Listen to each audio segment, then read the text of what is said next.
Hello guys, अस्सलाम वालेकुम। मैं हूं अशर खानज़ादा और आप देख रहे हैं अशर असेंबली यूट्यूब चैनल। दोस्तों, पाकिस्तान के अंदर मोस्टली गोल्फ कंट्री से इंपोर्ट किया जाता है। तो आज की वीडियो में हम बात करने लगे हैं कि गोल्फ कंट्रीज कौन कौन सी हैं और उन्हें गोल्फ कंट्रीज किन वजूहात के तहत कहा जाता है। तो बात कर लेते हैं कि गोल्फ कंट्रीज कौन कौन सी हैं। तो 6 कंट्रीज गोल्फ कंट्रीज हैं: UAE, Oman, Bahrain, Saudi, Kuwait and Qatar. ये 6 कंट्रीज हैं गोल्फ कंट्रीज। अब बात कर लेते हैं कि इनको गोल्फ कंट्रीज कहने की वजूहात क्या हैं, क्या वजह है कि इन्हें गोल्फ कंट्रीज कहा जाता है। तो पर्शियन गोल्फ है, जिसे उर्दू में कहते हैं खलीज फारिस। What is Persian gulf? Persian gulf is a Mediterranean sea in western Asia. ऐसा समंदर जो कि चारों तरफ से खुश्की के अंदर घिरा हुआ हो। जैसे हमने उम्रा और हज पर जो लोग गए हैं वो इसी समंदर के ऊपर से जाते हैं। तो जो गए उन्हें पता होगा ये। अगर हम मैप भी देखेंगे तो मैप में भी नज़र आ जाएगा। तो जो 6 कंट्रीज़ हैं ना, खलीज फारिस की जो बाउंड्री है, यानी पर्शियन गल्फ की जो बाउंड्री है, वो इन 6 कंट्रीज़ की बाउंड्री को टच होती है। इस वजह से इन कंट्रीज़ को गल्फ कंट्रीज़ कहा जाता है।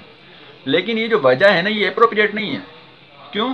बिकॉज इसके अंदर एक सवाल पैदा होता है कि इराक इज़ अरेबियन कंट्री और वो गल्फ कंट्रीज़ की जो है ना, पर्शियन गल्फ को की बाउंड्री को भी टच होती है। तो उस इराक को भी हम गल्फ कंट्रीज में शुमार क्यों नहीं करते हैं? तो इसका जो आंसर है वो ये है कि जब ईरान और इराक के अंदर कॉन्फ्लिक्ट हो रहे थे बहुत ज़्यादा, तो उस वक्त एक तंजीम बनाई गई थी जीसीसी गल्फ कोऑपरेशन काउंसिल के नाम से 1981 के अंदर, जो कि कुछ टाइम के बाद अरब नेटो के अंदर वो मुंतकिल हो गई थी। तो उसकी तंजीम बनाने का जो ऑब्जेक्टिव था वो यही था कि जो ईरान और इराक के बीच में जो लड़ाइयाँ हैं ना, कॉन्फ्लिक्ट है, उनका इफेक्ट इन 6 कंट्रीज पर ना पड़े। इनकी इकोनॉमी को बचाया जा सके, इनकी पर कैपिटा इनकम जीडीपी को बचाया जा सके, क्योंकि ये ऑयल रिच कंट्रीज़ हैं। तो उसका ऑब्जेक्टिव यही था।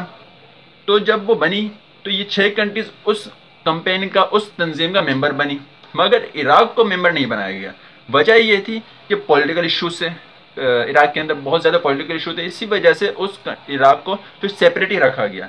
तो वजह यही है कि जो इराक है वो अरेबियन कंट्री और पर्शियन गल्फ की बाउंड्री को टच होने के बावजूद भी गल्फ कंट्रीज में शुमार नहीं होती।